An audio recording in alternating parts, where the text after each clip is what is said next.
grew up watching cartoons, there's an excellent chance you spent time watching a wascally wabbit and a Daffy Duck. Or maybe you preferred a certain mouse with gloves who lived in the magical kingdom. When the gloves come off though, who rules the world of animation? The Looney Tunes of Bugs Bunny and Tweety, or the Goofy crew at Walt Disney?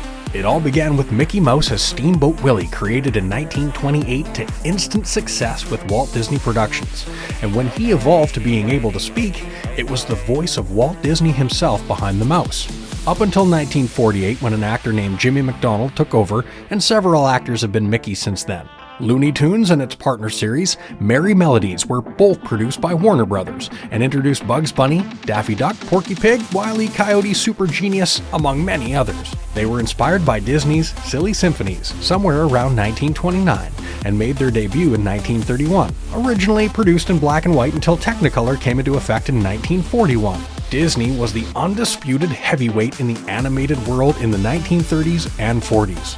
Their animated cartoon shorts were so popular, Walt Disney started making full-length movies, the first being Snow White and the Seven Dwarfs, made in 1937, based on a Brothers Grimm fairy tale from Germany in 1812. It made more than $8 million off a $1.5 million budget, got Walt Disney an Academy Honorary Award, and would go on to be called a genuine work of art.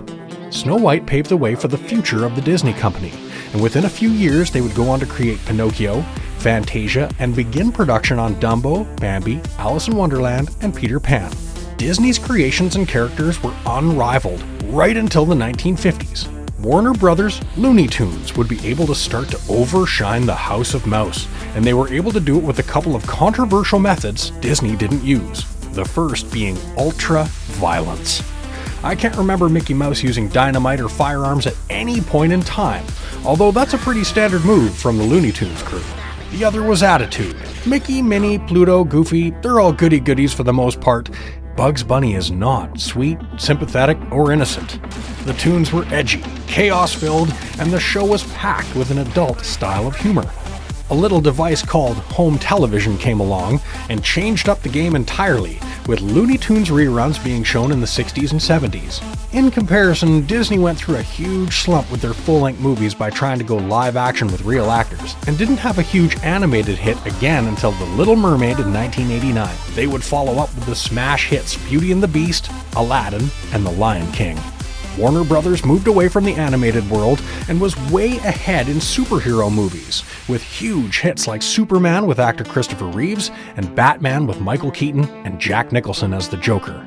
Disney learned there was more money to be made in comic books and bought Marvel in 2009 for $4 billion. It was a pretty smart move. Walt Disney is currently worth an estimated $114 billion, compared to Warner Brothers' net worth of somewhere in the neighborhood of $6 billion. That's all, folks.